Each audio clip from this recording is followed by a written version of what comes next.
Hello friends, Kathiawadi કિચનમાં તમારું સ્વાગત છે। તો આજે બનાવીશું આપણે લાલ મરચાંની ચટણી સાથે સ્પાઇસી મેગી। રેગ્યુલર આપણે મેગી બનાવતા જ હોઈએ છીએ, તો આજે આપણે લાલ મરચાંની ચટણી સાથે મેગી બનાવશું। મેગી ફટાફટ બની પણ જશે અને ટેસ્ટમાં એકદમ ટેસ્ટી બનશે। તો લાલ મરચાંની ચટણી કેવી રીતે બનાવવી છે તેની રેસીપી મેં અપલોડ કરી છે, તો તેની લિંક છે ડિસ્ક્રિપ્શન બોક્સમાં નાખી દઈશ, તો તમે તે રેસીપી પણ જોતા આવજો। ચેનલમાં નવા હોવ ને ચેનલને સબસ્ક્રાઈબ ના કરી હોય તો ચેનલને પણ સબસ્ક્રાઈબ કરી દેજો, સબસ્ક્રાઈબ કરવાનું ભૂલતા નહીં। તો સ્પાઇસી મેગી બનાવવા માટે સૌપ્રથમ આપણે ઇન્ગ્રીડિયન્ટ્સ જોઈ લેશું।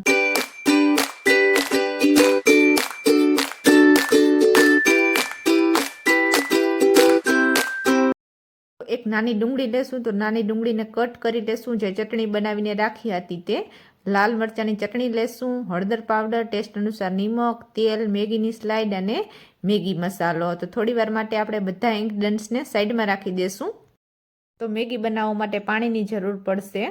તો મેગી બનાવવા માટે ગેસ ચાલુ કરશું, એક પેન મૂકશું અને પેનને ગરમ થવા દેશું। પેન સારી રીતે ગરમ થઈ જાય પછી આપણે જે તેલ રાખ્યું હતું તે તેલ નાખશું અને તેલને પણ ગરમ થવા દેશું। તેલ સારી રીતે ગરમ થઈ જાય પછી આપણે તેમાં હળદર પાવડર અને નિમક નાખશું। હળદર પાવડર તમે પહેલાં નાખશો તો કલર છે તે બહુ સારો આવશે। વઘારમાં જો તમને રાઈ જીરુંનો ટેસ્ટ સારો લાગતો હોય મેગીમાં તો તમે તે પણ નાખી શકો છો। તો તેલ સારી રીતે ગરમ થઈ ગયું છે, તો આપણે જે ડુંગળી કટ કરીને રાખી હતી તે ડુંગળી નાખશું અને ડુંગળીને પણ સારી રીતે મિક્સ કરી દેશું। જો તમારે ટમેટું નાખવું હોય તો તમે ટમેટાની પ્યુરી કરીને પણ નાખી શકો છો। તો લાલ મરચાંની ચટણી તૈયાર કરીને રાખી હતી તે લાલ મરચાંની ચટણી નાખશું અને ચટણીને પણ આપણે ડુંગળી સાથે બરાબર મિક્સ કરી દેશું। તો લાલ મરચાંની ચટણી સારી રીતે મિક્સ થઈ જાય પછી આપણે તેમાં 1 ગ્લાસ જેટલું પાણી નાખશું। તો પાણી મેગી સોફ્ટ થાય એટલું જ પાણી આપણે નાખવાનું છે। તો પાણી નાખી અને પાણીને આપણે બરાબર મિક્સ કરી દઈશું। પાણી સારી રીતે મિક્સ થઈ જાય પછી આપણે જે મેગીની સ્લાઇડ રાખી હતી તે મેગીની સ્લાઇડ નાખશું।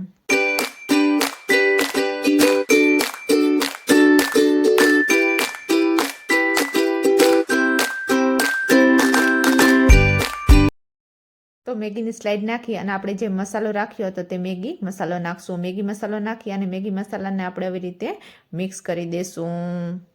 તીખું તમે જેટલું ખાતા હોવ એ પ્રમાણે તમારે લાલ મરચાંની ચટણી નાખવાની છે। તો આ મેગી છે તે મેં 2 વ્યક્તિને થાય એટલી બનાવી છે। જો તમારે વધુ માણસો માટે બનાવવી હોય તો સ્લાઇડ છે તે મેગીની વધુ નાખવાની છે। તો મેગી મસાલા સારી રીતે મિક્સ થઈ ગયો છે, મેગી છે તે પણ સારી રીતે છૂટી પડી ગઈ છે। તો મેગીને આપણે 5 મિનિટ સુધી ઢાંકીને રાખી દેશું એટલે મેગી છે તે સારી રીતે બની જાય। તો 5 મિનિટ થઈ ગઈ છે, હવે આપણે ખોલીને જોઈ લેશું।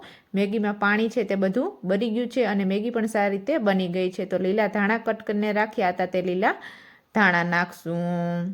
તો જો તમને લીલા ધાણાનો ટેસ્ટ સારો લાગતો હોય તો જ તમારે નાખવાના છે। તો તૈયાર છે આપણી લાલ મરચાંની ચટણી સાથે સ્પાઇસી મેગી। તો તમે પણ એકવાર આ રીતે મેગી જરૂર બનાવજો। મેગી ફટાફટ બની પણ જશે અને મેગી ટેસ્ટમાં એકદમ ટેસ્ટી બનશે। જો તમે આ રીતે મેગી બનાવી હોય અને તમારી મેગી ટેસ્ટમાં કેવી બની હતી તે મને કોમેન્ટમાં જરૂર કહેજો। અને આ મેગીને તમે છાશની સાથે ખાશો તો મેગી છે તે ટેસ્ટમાં એકદમ ટેસ્ટી લાગશે। તો તૈયાર છે મેગી।